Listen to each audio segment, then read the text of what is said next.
This is WFYI News Now. It's Tuesday, January 27th, and I'm Sarah Neal-Estes. Here are today's Central Indiana and statewide stories.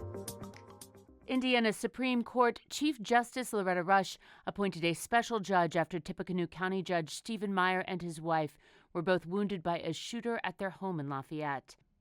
Court documents say Judge Meyer was injured before he was scheduled to preside over a trial involving a high-ranking gang member. 5 people have now been charged in connection with the shooting. Cass County Judge Lisa Swaim will preside over the cases. After last weekend's 10-plus inches of snow, state senators still gathered Monday afternoon at the State House. Ben Thorpe reports that's because bills need to have their third reading before a deadline this week. Bills that don't pass a third reading in the House and Senate before passing to the opposite chamber will die.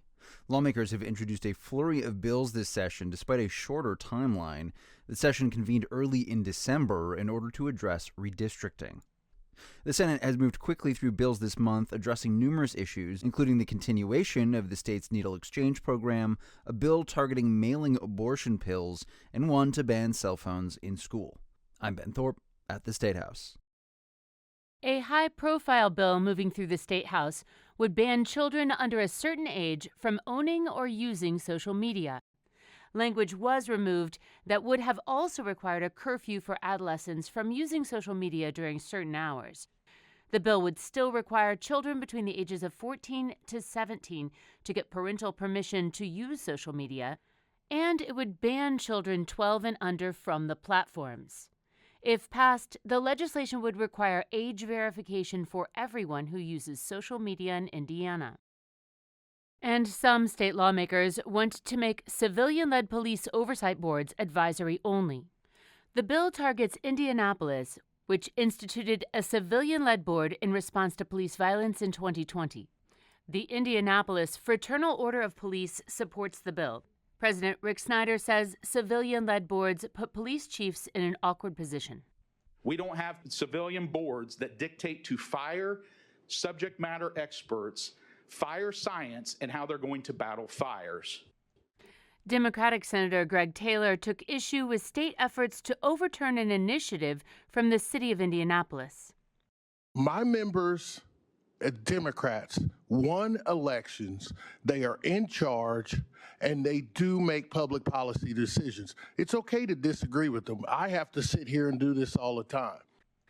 The bill removes any, quote, binding authority of civilian-led police oversight boards, eliminating the power of both existing boards and any future boards.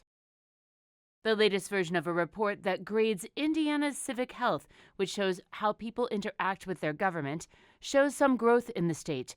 Jeremy Rubin reports. 2025 saw Indiana reach its highest rate of registered voters in over a decade, but it still ranks 33rd nationally. Other areas Hoosiers have been stepping up include charitable giving and doing favors for neighbors. The report also outlines a few areas where Indiana lags behind. Hoosier participation in midterm elections and local elections is near the lowest in the country. One suggested solution is to reinforce civics education for young people. I'm Jeremy Rubin. And after relishing the roar of an enthusiastic crowd, the Wienie 500 will return to the Indianapolis Motor Speedway. Oscar Mayer announced the race will run again on Miller Lite Carb Day ahead of the 110th Indianapolis 500 that weekend. That's all for this episode of WFYI News Now. Our podcast is produced by Zach Bundy with support from the news team at WFYI and public media journalists across the state. Kendall Antron produced our music, and if you liked today's episode, remember to subscribe and share, and follow WFYI on Facebook, Instagram, TikTok, and YouTube to get the latest updates from our newsroom anytime. Thank you for listening. We'll see you next time.